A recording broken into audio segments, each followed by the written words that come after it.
super proud of our players because our regional is very hard, and there's 8 regions in the United States. The top 2 players from each of those go to the final 16, so it's very hard. We have 5 top 20 teams in the country in our region, and it's all the team's #1 players. So for us to have the top 3 players in the draw, I think it shows a lot about how strong we are up top, and again, how deep we are. So I feel confident about, kind of the message that sends as a team, how deep and strong we are heading into the spring season. Because, ever since Memorial Day weekend, all we've been kind of thinking about was being able to compete for a national championship after losing that. So this was like our first real test against other teams, top tier Division III teams, and since NCAAs. And so to me, it was a lot of burden off my shoulders. I felt like I didn't want to lose any of the momentum we had last spring, and I feel like having a weekend that we did really solidified that. And for a freshman like Oj to do what he did showed great maturity, and shows how great of a recruit he really has turned out to be. Being able to basically play with anybody in all of Division III.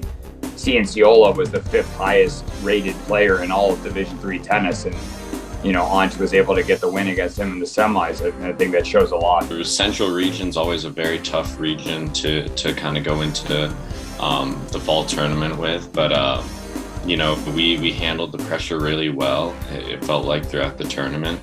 From day one, we had a kind of a rocky start, but as the tournament went on, we got better and better. And, obviously by Sunday, we had 3 semifinalists in the singles draw, and James and Hopper and I were in the finals for the doubles. So obviously we were getting better as the tournament went on, and luckily we were able to close out both semifinals. So we have 2 finalists for singles playing today, James Hopper and Ant Shaw. And I was lucky enough to come up with a win with James in the doubles. It was my first time becoming an All-American, and I'm incredibly excited for that. But obviously, I have to lock back down this week and next week and get ready for ITA Cup.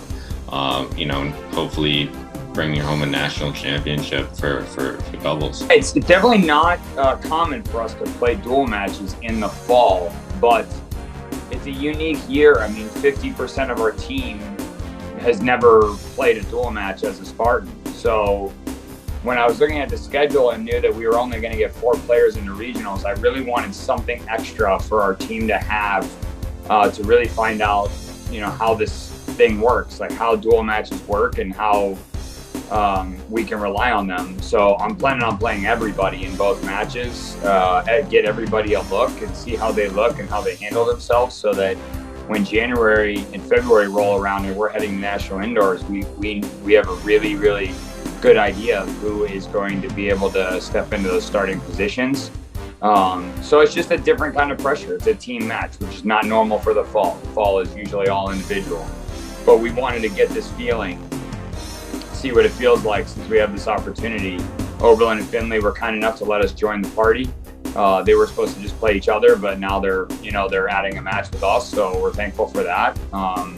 Findlay's a really strong Division II team, and Oberlin always a very strong D3 team. So, we're just really excited to compete on Saturday.